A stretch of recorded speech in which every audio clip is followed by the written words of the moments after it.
নমস্কার। আজকে মিথুন রাশিকে নিয়ে বলবো। মিথুন রাশির ক্ষেত্রে শনিদেবের নক্ষত্র পরিবর্তন জানুয়ারি মাসের 20 তারিখে শনি নক্ষত্র পরিবর্তন করছে, নিজের নক্ষত্র উত্তরা ভাদ্রপদে অবস্থান করবে। এতদিন পূর্বা ভাদ্রপদে ছিল দেবগুরু বৃহস্পতির নক্ষত্রে, এবার উত্তরা ভাদ্রপদে। এই নক্ষত্রে শনিদেব কি দিতে যাচ্ছে মিথুন রাশিকে, কোন দিক থেকে মিথুন রাশি লাভবান হবে, আবার কোন দিক থেকে বিশেষ সাবধান, কোন বিশেষ উপাচার করবে, সমস্ত কিছু তুলে ধরবো। কর্মের ঘরে অবস্থান করছে ন্যায়ের দেবতা কর্মফলদাতা শনিদেব, এবং এই নক্ষত্র উত্তরা ভাদ্রপদ নক্ষত্রে এমন কি কাজ রয়েছে যেটা করা উচিত হবে না মিথুন রাশির, সেটাও তুলে ধরবো। তো যাই হোক, অনুষ্ঠানটি শুরু করার আগে বলি, এটা গ্রহের গোচর এবং চন্দ্র রাশি অনুসারে আলোচনা করা হচ্ছে, কারো কোনো রকম ব্যক্তিগত পুষ্টিধর আলোচনা নয়। এবং তার সাথে বলবো, যারা বহুদিন ধরে দেখছেন এখনো পর্যন্ত সাবস্ক্রাইব করেননি, অবশ্যই চ্যানেলটি সাবস্ক্রাইব করবেন। আপনারা চ্যানেল সাবস্ক্রাইব করলে খুব অনুপ্রাণিত হয়, মনের দিক থেকে খুব আনন্দিত হয়, কারণ এতদূর আসতে পেরেছি একমাত্র আপনাদের প্রেম ভালোবাসার বিনিময়ে। দাদা আমার মতন হাজার হাজারটা জ্যোতিষী ইউটিউবে ঘোরাঘুরি করছে। তো যাই হোক, মিথুন রাশির ক্ষেত্রে শনি কিন্তু কারক গ্রহ। তো শনি যে নক্ষত্র ছিল সেটা কিন্তু পূর্বা ভাদ্রপদ দেবগুরু বৃহস্পতির নক্ষত্রে। তবে আজকের যে আলোচনাটা এটা কিন্তু 4টি গ্রহকে নিয়ে করবো। সেটা হচ্ছে কি দেবগুরু বৃহস্পতি, রাহু কেতু এবং হচ্ছে এই শনিদেব। তো শনিদেব যে কর্মের ঘরে অবস্থান করছে সেটা কিন্তু মীন রাশি, এবং বর্তমানে দেবগুরু বৃহস্পতি মিথুন রাশিতে অবস্থান করছে বক্রী অবস্থায়, এবং এইখানটাতে থাকবে হচ্ছে 11ই মার্চ। 11ই মার্চে দেবগুরু বৃহস্পতি মার্গী হয়ে যাবে, এবং জুন মাসের 2 তারিখে কিন্তু আবার রাশি পরিবর্তন করে দেবে দেবগুরু বৃহস্পতি। এটা তো হলো দেবগুরু বৃহস্পতির চ্যাপ্টার। এবার শনি এখানেতে 20 তারিখে নক্ষত্র পরিবর্তন করছে, আবার শনিদেব 18ই মে নক্ষত্র পরিবর্তন করবে, তখন আবার বুধের নক্ষত্র চলে যাবে রেবতী নক্ষত্রে। তো তখন সেই সময় বিশেষ আলোচনা হবে। আজকে উত্তরা ভাদ্রপদ নক্ষত্র। গ্রহ যখন নিজের নক্ষত্রে অবস্থান করে তখন তো বলবান অবস্থায় থাকে, এবং গ্রহ যখন যে নক্ষত্রেই অবস্থান করুক সেই নক্ষত্র কি বুঝাচ্ছে সেই কাজগুলোকে গ্রহ কিন্তু তুলে ধরে জীবনে, এটাও কিন্তু বুঝতে হবে। তো উত্তরা ভাদ্রপদ নক্ষত্র শনিদেবের নক্ষত্র। তো শনিদেবের এই নক্ষত্রটা কি বুঝাচ্ছে, আসলে কি বুঝানোর চেষ্টা করছে আমাদের জীবনে, যে কি এমন কাজ রয়েছে সেই কাজটা করলে যথেষ্ট ভালো ফল পাবে এই মিথুন রাশি, সেইগুলো আজকে আলোচনা করব। যে যখনই শনি নিজের নক্ষত্র অবস্থান করছে, নক্ষত্রতে একটা গুণ রয়েছে। কি গুণ রয়েছে, যে গুণটা করতে হবে, যে কাজটা করতে হবে, তাহলে শনি হবে প্রসন্ন। কারণ শনি মিথুন রাশির ক্ষেত্রে কিন্তু অষ্টমপতি, সেরকম ভাগ্যের ঘরের অধিপতি, কর্মের ঘরে অবস্থান করছে, এবং তার যে দৃষ্টিগুলো পড়ছে, তৃতীয় দৃষ্টি পড়ছে দ্বাদশ ঘরে যেটা বিশ্ব রাশিকে দেখছে, সপ্তম দৃষ্টি পড়ছে একদম সুখের ঘরে যেটা হচ্ছে কন্যা রাশি, এবং দশম দৃষ্টি পড়ছে দেবগুরু বৃহস্পতির মূল ত্রিকোণ রাশি ধনু রাশিকে। দেবগুরু বৃহস্পতির রাশিতে অবস্থান করছে, আবার দেবগুরু বৃহস্পতির মূল ত্রিকোণ রাশিকেই দেখছে, যেটা হচ্ছে ধনু রাশি, যেটা হচ্ছে সপ্তম ঘর। সপ্তম ঘর হচ্ছে কি আমাদের রোজগারের ইনকামের ঘর, ব্যবসা বাণিজ্যের ঘর। আর শনি স্বয়ং অবস্থান করছে কর্মের ঘরে, পার্টনারশিপের ঘরকে দেখছে দশম দৃষ্টি দিয়ে। দশম দৃষ্টিতে শনির থাকে কর্মের ফল, আর শনি হচ্ছে অষ্টমপতি, সেরকম হচ্ছে ভাগ্যের ঘরের অধিপতি। অষ্টম ঘর, অষ্টম ঘরটা কি আধ্যাত্মিকের ঘর, গভীর বিশ্লেষণের ঘর এবং সংঘর্ষের ঘর, আকস্মিক জিনিস ঘটায়। তো সেই ঘরের অধিপতি শনি। আবার আয়ু বৃদ্ধি কারকের ঘর, আয়ু বৃদ্ধি এবং ভাগ্যের ঘর। তো ভাগ্যের ঘর, এই দুটি ঘরের অধিপতিই হচ্ছে শনি, এবং দুটি ঘরই কিন্তু আধ্যাত্মিকের সাথে জুড়ে রয়েছে, এবং শনি থাকছে কর্মের ঘরে। আর শনি মানে কি দায়িত্ব, গুণ, দায়িত্ব, কর্তব্য, সেবা, এই জিনিসগুলো শনি থেকে বুঝায়। শনি হচ্ছে ধীর গতিতে চলা গ্রহ, অতএব মানসিকতা কিন্তু ধীর গতি থাকবে, এবং ন্যায়কারক গ্রহ, কর্মফলদাতা। শনি যে কর্ম শনির যে অ্যাকচুয়ালি যে সাড়ে সাথী হয় মানুষের জীবনে ঢাইয়া মাইয়া আসে, এগুলো তো কি বুঝায় যে তোমার কর্মের ফল শনি প্রদান করবে। তো শনি এখন কর্মের ঘরেই অবস্থান করছে মিথুন রাশিকে।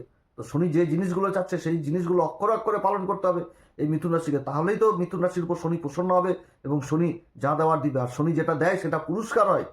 শনি হচ্ছে কর্মফল দাতা, পুরস্কার দিবে, কর্মের পুরস্কার। আর রাহু কি দিবে, রাহু আর শনির মধ্যে, রাহুও পাপী গ্রহ শনিও পাপী গ্রহ, কিন্তু শনি যেটা দিবে সেটা পুরস্কার, আর রাহু যেটা দিবে সেটা পটকা। এখনই দিবে, পরক্ষণে আবার ছলনা করে কেড়ে নিবে। এই তো হচ্ছে রাহু আর শনির মধ্যে তফাৎ। এবার দেবগুরু বৃহস্পতি রাশির উপর অবস্থান করছে, দেবগুরু বৃহস্পতি রাশির উপর অবস্থান করছে, এবং দেবগুরু বৃহস্পতির যে শুভ পঞ্চম দৃষ্টি, সেই দৃষ্টি পড়ছে তুলা রাশির উপর, যেটা হচ্ছে পঞ্চম ঘর। অর্থাৎ শনি যে রাশিতে উচ্চ হয় সেই রাশিকে দেখছে দেবগুরু বৃহস্পতি, এবং সপ্তম দৃষ্টি দিয়ে নিজের মূল ত্রিকোণ রাশিকে দেখছে। শনি যেরকম দশম দৃষ্টি দিয়ে দেবগুরু বৃহস্পতি ধনু রাশিকে দেখছে, সেরকম কিন্তু গুরুও নিজের মূল ত্রিকোণ রাশিকে দেখছে, এবং তার সাথে নবম দৃষ্টি দিয়ে দেখছে ভাগ্যের ঘর, যেটা হচ্ছে কুম্ভ রাশি। অর্থাৎ শনির মূল ত্রিকোণ রাশিকেও কিন্তু দেবগুরু বৃহস্পতি দেখছে, এবং সেই মূল ত্রিকোণ রাশিতে আবার রাহু অবস্থান করছে। কত সুন্দর কম্বিনেশন তৈরি হয়েছে। আর কেতু, কেতু থাকছে হচ্ছে তৃতীয় ঘরে, যে নক্ষত্র থাকছে সেটা পূর্বা ফাল্গুনী নক্ষত্র, এবং কেতুও কিন্তু 29শে মার্চ নক্ষত্র পরিবর্তন করবে, চলে আসবে মঘা নক্ষত্রে, নিজের নক্ষত্র। আর এদিকে রাহু চলে আসবে আগস্ট মাসের 2 তারিখে, আবার নক্ষত্র পরিবর্তন করবে, তখন চলে আসবে ধনিষ্ঠা নক্ষত্রে, মঙ্গলের নক্ষত্রে। তো সেই সময় বিশেষভাবে আলোচনা করব। তো রাহুর পরিবর্তন নিয়ে আলোচনা করেছি এই মিথুন রাশির সম্পর্কে। তো যাই হোক, শনির যে পরিবর্তনটা হচ্ছে, শনির সাথে দেবগুরু বৃহস্পতির বর্তমান অবস্থান হচ্ছে কেন্দ্রের সম্পর্ক তৈরি হয়েছে, এবং দেবগুরু বৃহস্পতির রাশিতেই অবস্থান করছে শনি। এটা হচ্ছে সব থেকে ভালো একটা প্রভাব মিথুন রাশির ক্ষেত্রে। কিন্তু শনি, আগে বললাম যে শনি কি চাইবে তোমার কাছে, তোমার কর্তব্য চাইবে, তোমার দায়িত্ব, তোমার কর্মের প্রতি কি দায়িত্ব রয়েছে সেইগুলো চাইবে। এতদিন পূর্বা ভাদ্রপদ নক্ষত্রে ছিল, এবার চলে আসছে উত্তরা ভাদ্রপদ। তো উত্তরা ভাদ্রপদ নক্ষত্রের গুণই তোমাকে বিশেষভাবে বুঝতে হবে যে এই নক্ষত্রটা কি বুঝাচ্ছে। এই জিনিস করলে শনি হবে এই সময়কালে প্রসন্ন, এটাই কিন্তু বুঝাচ্ছে। উত্তরা ভাদ্রপদ নক্ষত্র সম্পর্কে আমাদের জ্যোতিষশাস্ত্র বলছে যেটা ব্রহ্মাণ্ডে বিস্তার হচ্ছে 332°20' থেকে 346°40' পর্যন্ত, এবং এটি হচ্ছে আমাদের নক্ষত্র মণ্ডলের 26তম নক্ষত্র। একে বলা হয় কি যে সমৃদ্ধির বিকাশ, সমৃদ্ধি ও বিকাশের নক্ষত্র এই নক্ষত্র। এই নক্ষত্র মানে বর্ষণ, এক কথায় যে বর্ষণ হয়, যে বর্ষণে আমাদের প্রাকৃতিক যে গাছপালা যেগুলো বেড়ে উঠে, সেই জিনিসকে বোঝাচ্ছে এই নক্ষত্র। যে এই নক্ষত্র মানে যে জলধারা উপর থেকে নেমে আসে, সেই জলধারাতে যে প্রকৃতি যে জেগে উঠে, প্রকৃতি যে বেড়ে উঠে, গাছপালা যে বেড়ে উঠে, যে একটা সমৃদ্ধি, যে একটা প্রকৃতি জেগে উঠে, সেই জিনিস কিন্তু বোঝাচ্ছে এই নক্ষত্রে। যে এই নক্ষত্র এতটাই সমৃদ্ধশালী নক্ষত্র, অর্থাৎ সমৃদ্ধশালী নক্ষত্র। এই নক্ষত্রের কাজই হচ্ছে আমাদেরকে বিকাশের দিকে নিয়ে যাওয়া, এগিয়ে নিয়ে যাওয়া, বিকাশের দিকে এগিয়ে নিয়ে যাওয়া। আর শনি জিনিসটা থেকে ওই যে আগে বললাম যে ধীর গতি, সেই জিনিসটাকে বোঝায়।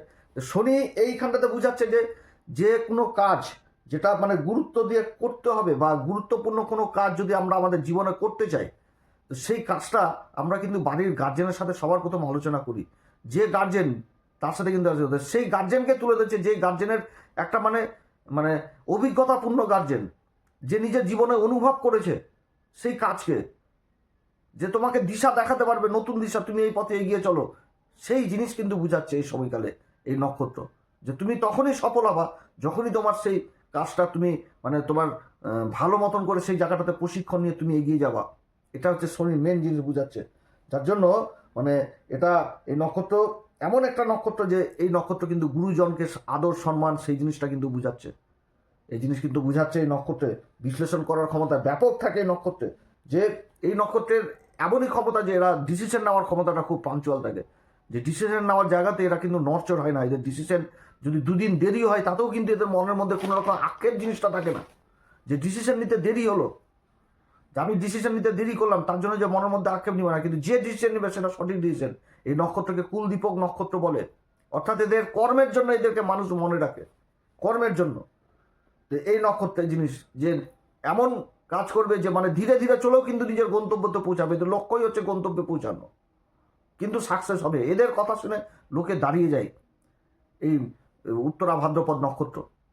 এদের ডিসিশন দেরিতে নিলেও এদের ডিসিশন কিন্তু সঠিক হয়, এবং জীবনকে এরা সম্পূর্ণভাবে হিসাবের মধ্যে নিয়ে চলে আসে।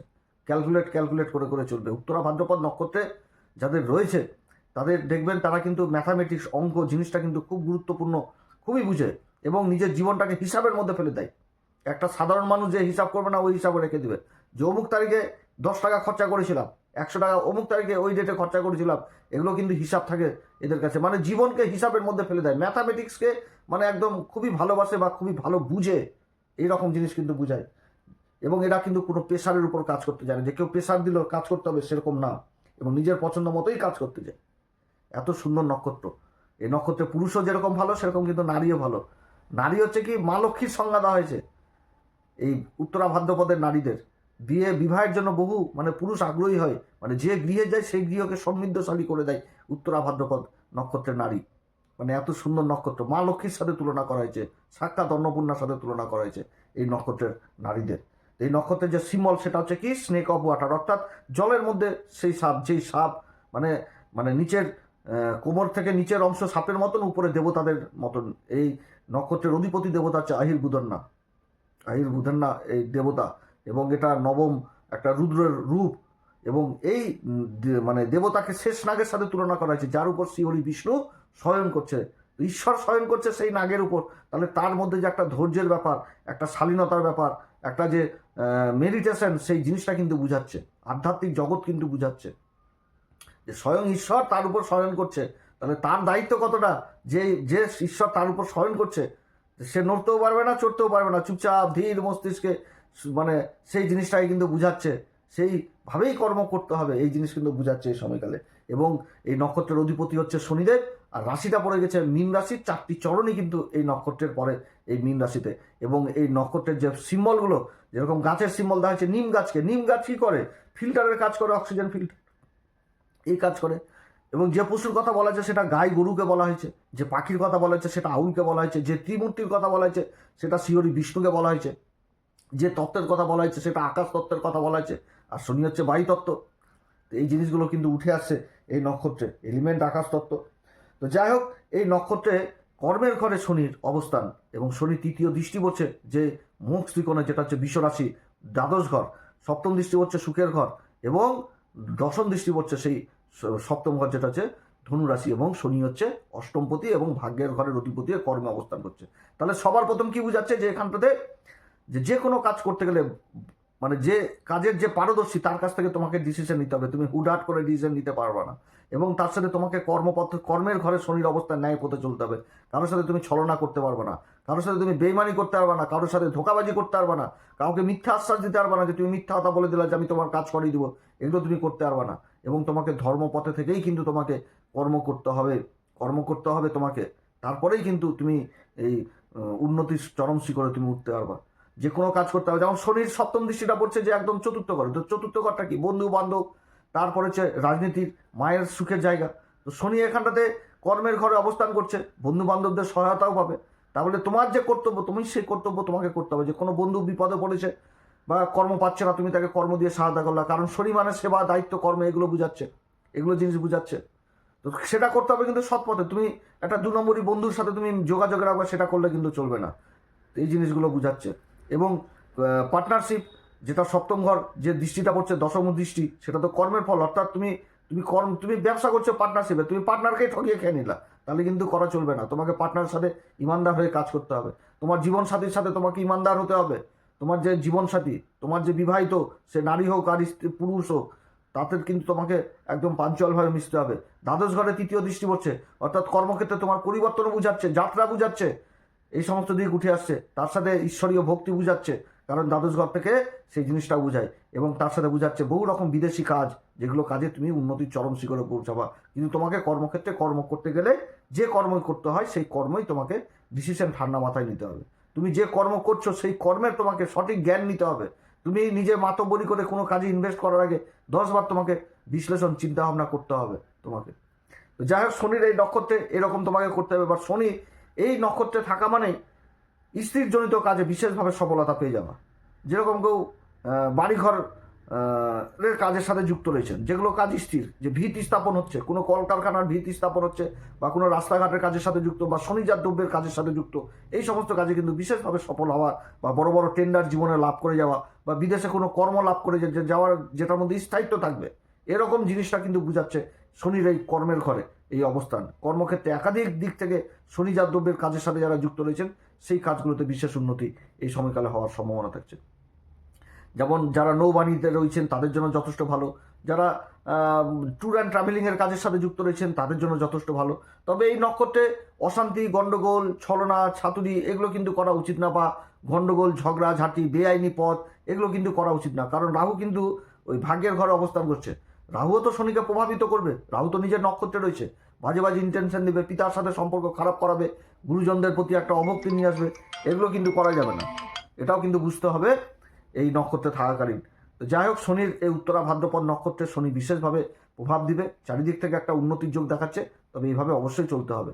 তো এই সময়কালে কোন উপাচার করবে, প্রত্যেকদিন হনুমান চল্লিশা, বজ্রংবাণ, শ্রীরাম সীতা প্রণাম মন্ত্র সহকারে পাঠ করবেন, সূর্যদেবকে অর্ঘ্য দিবেন, এবং তার সাথে যারা গুরুর দীক্ষা নেননি অবশ্যই গুরুর দীক্ষা নেবেন। চারিদিক থেকে একটা উন্নতির যোগ থাকছে। কিন্তু এই নক্ষত্রের যে গুণগুলো তুলে ধরলাম, সেম টু সেম হিসাব করে কিন্তু চলতে হবে। কর্মক্ষেত্রে বেহিসাবি হলে তাহলে কিন্তু অসুবিধায় পড়তে হবে। আপনারা সবাই ভালো থাকেন। এরপর আবার আসবে একটি নতুন পর্ব নিয়ে। নমস্কার, ধন্যবাদ।